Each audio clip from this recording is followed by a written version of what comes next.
हाय hello नमस्कार, welcome to geography. My name is Siddharth. आप सभी का ज्योग्राफी के इस चैनल में स्वागत है। हम लोग जनजाति वाला विषय पढ़ रहे थे, जिसमें हमने जनजातियों के विषय में एक सामान्य परिचय, विश्व में जनजातियों का वितरण और तीसरा कॉन्गो बेसिन के पिग्मी जनजाति, मलेशिया में सेमांग और सकाई जनजाति, इनके विषय में हम लोगों ने पिछले कुछ 2 या 3 वीडियो के माध्यम से अध्ययन किया है। इस वीडियो में हम लोग आज इन्यूट जनजाति, जिसे हम लोग एस्किमो कहते हैं, उनका अध्ययन करेंगे। एस्किमो क्या होते हैं, किस प्रकार के समाज में रहते हैं, किस प्रकार के पर्यावरण में रहते हैं, कौन से जानवर रखते हैं और किस प्रकार के हथियार यूज़ करते हैं, उपकरण यूज़ करते हैं। एक सामान्य सी जानकारी एस्किमो के विषय में पढ़ेंगे। एस्किमो के विषय में हम लोग बचपन से कई बार किताबों में पढ़ते आए हैं और बड़े उत्साह के साथ एस्किमो के जो घर होते हैं, इग्लू, उन्हें देखते आए हैं। और कई बार आप लोगों ने अपने पेन से या पेंसिल से इग्लू बनाए भी होंगे कॉपी पे। तो एस्किमो से आप कहीं ना कहीं किसी न किसी मात्रा में थोड़ा बहुत ही सही परिचित है। तो अगर हम लोग बात करें तो एस्किमो की, तो बेसिकली आर्कटिक और अंटार्कटिक के जो टुंड्रा प्रदेश हैं, वो इस प्रकार के क्षेत्र हैं जो पर्यावरण द्वारा पूरी तरह से नियंत्रित है, जहाँ पर मानव का अधिकार, या तो यूँ कहें अधिकार या यूँ कहें एकाधिकार, दोनों ही स्थिति में मानव की वहाँ नहीं चलती है और पूरी तरह से पर्यावरण के अधीन वो क्षेत्र है। कठोर से कठोरतम जलवायु का क्षेत्र है, शीत से शीततम वहाँ का क्लाइमेट रहता है। तो अगर बात कहें कि टुंड्रा प्रदेश में मनुष्य जो है आज भी अपनी प्रारंभिक अवस्था में है, हम लोग वैसे भी जिन भी जनजातियों के विषय में चर्चा करते हैं वो आज भी प्रारंभिक अवस्था में ही है। तो प्रारंभिक अवस्था में है जिनका जीवन अर्ध भ्रमणशील, मतलब काफ़ी कुछ मात्रा में वो भ्रमण करते हैं और अपना भरण पोषण के लिए वो निर्जल आर्कटिक क्षेत्र के जो कठोर पर्यावरण है उसमें आखेट करना, मछली पकड़ना, संग्रहण करना आदि करते हैं। अगर हम लोग बात करें कि एस्किमो का मतलब क्या होता है, तो एस्किमो शब्द का जो अर्थ है वो है कच्चा मांस खाने वाले। वे स्वयं अपने लिए इन्यूट शब्द का प्रयोग करते हैं, जिसका अर्थ होता है सच्चे लोग। तो ये अपने आप को प्रकृति से काफ़ी ज़्यादा करीब मानते हैं। सच्चे लोग अपने आप को कहना पसंद करते हैं, जिसे इन्यूट कहते हैं। इन्यूट एस्किमो का अर्थ है कच्चा माल या कच्चा मांस खाने वाला। अब इनका क्षेत्र कौन सा है, सबसे इम्पोर्टेंट तो बात यही आती है कि कहाँ रहते हैं ये लोग। एस्किमो लोग जो है सामान्यतः आर्कटिक के टुंड्रा प्रदेशों में निवास करते हैं।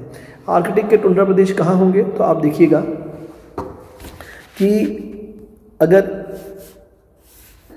ये हमारी पृथ्वी है, ये देखिए, ये पृथ्वी में ये 0 डिग्री अक्षांश हो गया, और जैसे जैसे ऊपर या नीचे की तरफ हम लोग चलेंगे, हम लोग उच्च अक्षांशों की ओर बढ़ते हैं। 0 निम्न अक्षांश है, फिर 10, 20, 30, 40, 50 और यहाँ पर 90 डिग्री और यहाँ पर 90 डिग्री का क्षेत्र है। 66.5 डिग्री की रेखा यहाँ जाती है और 66.5 डिग्री की रेखा यहाँ जाती है।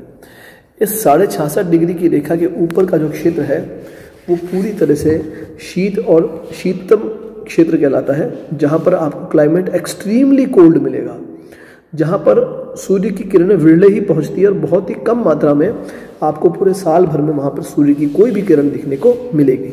तो यहाँ पर इस प्रकार का टेम्परेचर है। और इसके अंदर कौन कौन से क्षेत्र आएंगे, तो अगर हम लोग बात करें तो अगर ये पृथ्वी है, ये 0 डिग्री अक्षांश हुआ, तो ये वाले क्षेत्र में तो आपको महाद्वीप मिलेगा, जिसे आप कहते हैं अंटार्कटिका महाद्वीप।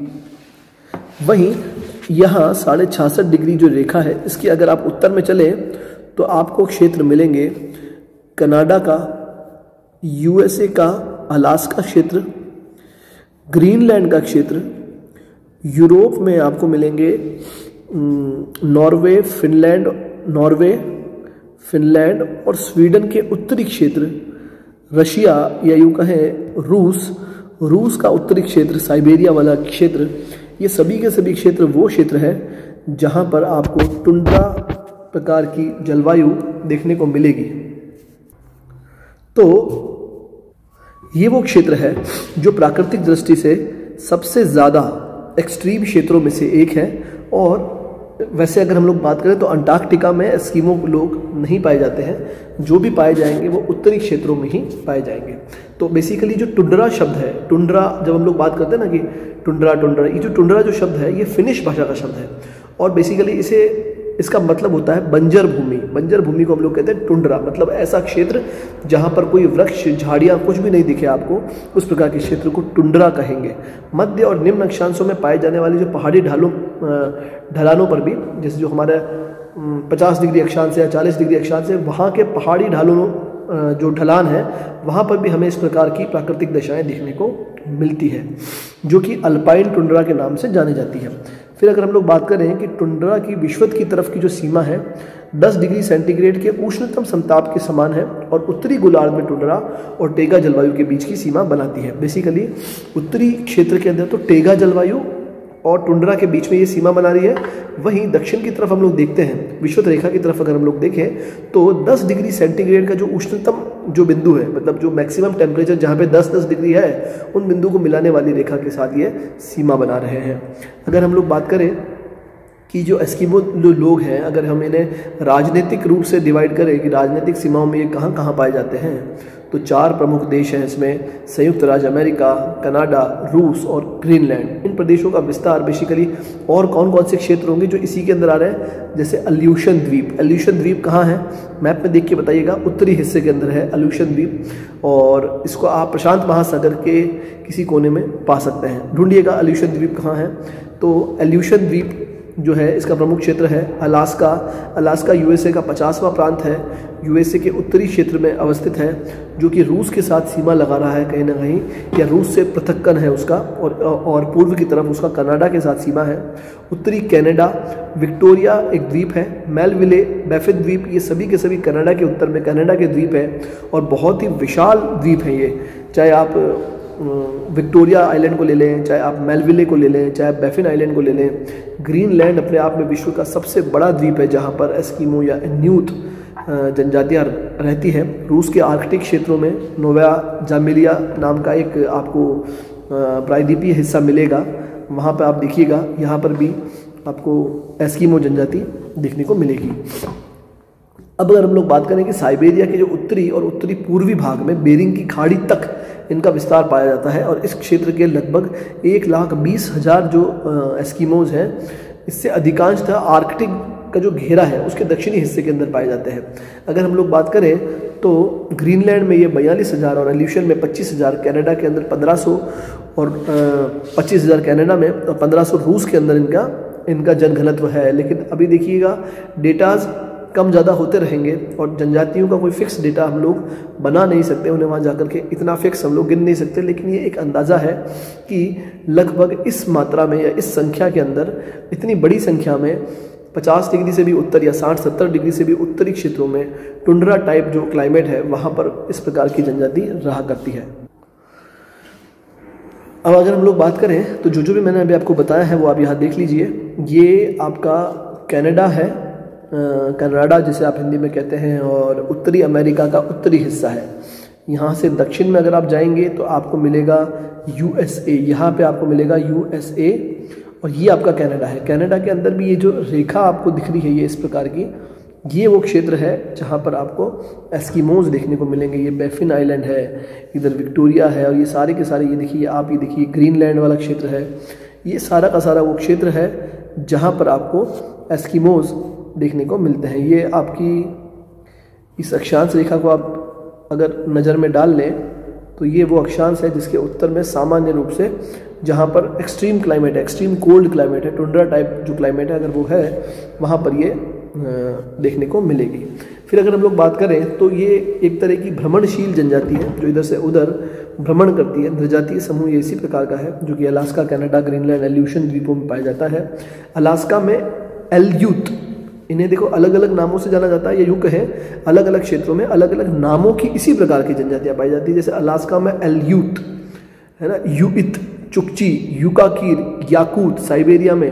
फिर हम लोग बात करें नॉर्वे, स्वीडन, फिनलैंड, रूस में सामी कहते हैं इन्हें, सामी निवास करते हैं। कठोर पर्यावरण, निम्न तापमान, बर्फीली आंधियाँ, शीत ऋतु अत्यंत कठोर, अत्यंत लंबी शीत ऋतु, कम रोशनी, अंधेरा होने के बावजूद भी टुंड्रा में काफ़ी संख्या में आखेटक और खाद्य संग्राहक जो ये लोग हैं ये वर्तमान में भी निवास कर रहे हैं, और उनके पूर्वज भी वहाँ पर लगभग 10,000 सालों से उसी क्षेत्र में निवास कर रहे हैं, सर्वाइव कर रहे हैं, एनवायरनमेंट को चैलेंज कर रहे हैं कि ये इस क्षेत्र में भी मानव बहुत ही सुविधा से रह सकता है। सुविधा तो क्या ही कहूँगा मैं, लेकिन परंतु जो इन्होंने अपने आप को उसके अनुकूल बना लिया है। जैसा कि मैंने अभी आपको समअप करके बताया था भौतिक पर्यावरण, तो बेसिकली जैसा भी हम लोगों ने बात करी है कि ये जो टुंड्रा क्षेत्र है, टुंड्रा मतलब वृक्ष विहीन जो ये क्षेत्र है, ये निम्न भूमि है, सपाट एरिया है, वृक्ष यहाँ पर एक भी नहीं है। ज़मीन की ऊपरी सतह की कुछ इंच को छोड़ दें तो बाकी पूरी की पूरी ज़मीन जमी हुई रहती है। टुंड्रा प्रदेश में विशेषकर आर्कटिक क्षेत्र में छोटे दिन होते हैं, लंबी और काली रातें होती है। आप देखिएगा जब सूर्य का दक्षिणायन होता है या भ्रामक दक्षिणायन होता है, तब आप देखिएगा कि उस समय के काल में यहाँ पर अंधेरा पाया जाता है लंबे लंबे टाइम तक, 2 महीना, 4 महीना, 6 महीनों तक वहाँ पर आपको अंधेरा देखने को मिलेगा। इसके पश्चात जब ग्रीष्म ऋतु आती है तो वो काफ़ी छोटी और बहुत ही कम प्रकाश वाली ग्रीष्म ऋतु होती है, जब आपको कहीं कहीं पर लॉस हो गया, लाइकेन हो गया, मॉस हो गया, इस प्रकार की काई नुमा वनस्पति आपको यहाँ पर देखने को मिलती है और कभी कभी यहाँ पर ये बर्फ़ पिघलती है। सामान्य रूप से एक मोटी बर्फ़ की जो चादर है यहाँ पर भूमि पर हमेशा जमी रहेगी। देखिएगा कि इसका एक साइकोलॉजिकल इफेक्ट भी पड़ता है। जब आप एक लंबे समय तक अंधेरे में रहते हैं, आप जब एक लंबे समय तक एक इस प्रकार के वीरान क्षेत्रों में रहते हैं जहाँ पर आपको दूर दूर तक ना तो कोई जीव जंतु ना कोई पेड़ पौधा देखने को मिलेगा, तो इस प्रकार के क्षेत्रों में भी आप अपने आप को मानसिक रूप से, मनोवैज्ञानिक रूप से आप अपने आपको दुर्बल महसूस करना शुरू करेंगे। अब ये समस्या कब महसूस की गई, क्यों महसूस की गई? एक्चुअली कई बार कई सारे अन्वेषक होते हैं जो यहाँ पर जाते हैं और अपने क्रियाकलाप करते हैं और इनके ऊपर रिसर्च करने का प्रयास करते हैं। तो इस करने के क्रम में जब वो अपने आप को पाते हैं कि हम लोगों ने एक छोटे से टाइम पीरियड में 1 महीना 2 महीने की जो इनका जो समय होता है, उसके अंदर भी ये अपने आप के अंदर कई सारे चेंजेस पाते हैं कि हमें कई प्रकार के साइकोलॉजिकल चेंजेस भी हमारे माइंड में देखने को मिलते हैं, परंतु इन लोगों ने अपने आप को इसके अनुकूल कर लिया है। तो एक्सट्रीम कोल्ड की सिचुएशन मैंने आपको बताई दी कि शीत ऋतु यहाँ पर अत्यंत कठोर होती ही है और उसका समय काल भी बहुत ज़्यादा लंबा होता है। यहाँ पर आपको कुछ पर्टिकुलर क्षेत्र हैं, जैसे येना नदी है, बरखोयांस्क है, और यहाँ के तापमान आपको दिखा रखे हैं। आप अंदाज़ा लगा सकते हैं कि -51 डिग्री सेंटीग्रेड और -78 डिग्री सेंटीग्रेड ये वो तापमान है जब हम लोग आप सोचिएगा कि जब आपके मुंह से भाप निकलती है वो भी तकातक इन क्षेत्रों में जम जाती है। एक जो सबसे बड़ी यहाँ पर क्लाइमेटिकल प्रॉब्लम है वो है प्रचंड हवाएं, हिमानी, झंझावात और तूफान। ये आपको यहाँ पर सबसे ज़्यादा देखने को मिलेंगे। बर्फीली आंधियाँ आपको यहाँ पर सबसे ज़्यादा परेशान कर सकती है। आपको से मेरा मतलब है इन्यूट लोगों को या एस्किमो लोगों को। तो जब एक लंबे समय का शीतकाल जब हम लोग निकाल लेते हैं, तो उस शीतकाल के निकलने के बाद जब मई, जून और जुलाई का ये जो माह आता है, तो इस माह के अंदर अब यहाँ पर इन क्षेत्रों में तापमान बढ़ने लगता है और हिम का पिघलना प्रारंभ हो जाता है और निम्न धरातलीय भाग है वो विस्तृत झील में परिवर्तित हो जाएंगे। मतलब जो क्षेत्र समतल है वो तो समतल रहेंगे, लेकिन जो क्षेत्र नीचे की तरफ थोड़े से झुके हुए हैं, बेंडेड हैं, वहाँ पर आपको कई प्रकार की झीलें देखने को मिलेगी। पर्वतीय ढालों पर उत्तर के कठोर वृक्ष मिलेंगे आपको, पाइन के, लार्च के, बर्च के, एल्डर के। ये आपको कहीं ना कहीं इन क्षेत्रों से थोड़ा सा दूर जाने पर पर्वतीय ढालों पर आपको इस प्रकार के वृक्ष कहीं देखने को मिल सकते हैं। अधिकांश भाग पर आपको नरकट घास है, काई है, लाइकेन है, बेर की छोटी छोटी सी झाड़ियाँ हैं। ये भी आपको सिर्फ छोटी सी ग्रीष्म ऋतु में ही ये सब आपको देखने को मिलेगी। तो बेसिकली ये इनकी जो क्लाइमेटिक कंडीशन है ये इस प्रकार की है। और ये इनका जो मैंने क्षेत्र आपको भी बता ही दिया है, इन्यूट और जो क्या कहते हैं इसे, एस्किमो जो क्षेत्र है, जो उनके नाम हैं, उसके विषय में मैंने आपके सामने चर्चा की है। इसके नेक्स्ट वीडियो में हम लोग इसके बारे में और चर्चा करेंगे। इनके जीव जंतुओं, इनके दैनिक जीवन के विषय में, इनके समाज संस्कृति के बारे में भी हम लोग जानने का प्रयास करेंगे और कुछ फ़ोटोज़ के माध्यम से हम लोग देखेंगे कि वाकई में इनके घर और इनका रहन सहन किस प्रकार का है। तो ये था आपका एस्किमो का पार्ट 1। हम लोग पार्ट 2 के माध्यम से एस्किमो को पूरा करेंगे और उसके बाद देखेंगे कि कोई एक विशेष जनजाति जो अक्सर परीक्षा में पूछी जाती है, प्रतियोगिता परीक्षाओं में भी जिनमें से सबसे ज़्यादा सवाल आते हैं, हम उन जनजातियों को विशेष रूप से लेंगे। मिलते हैं नेक्स्ट वीडियो में। Thank you very much.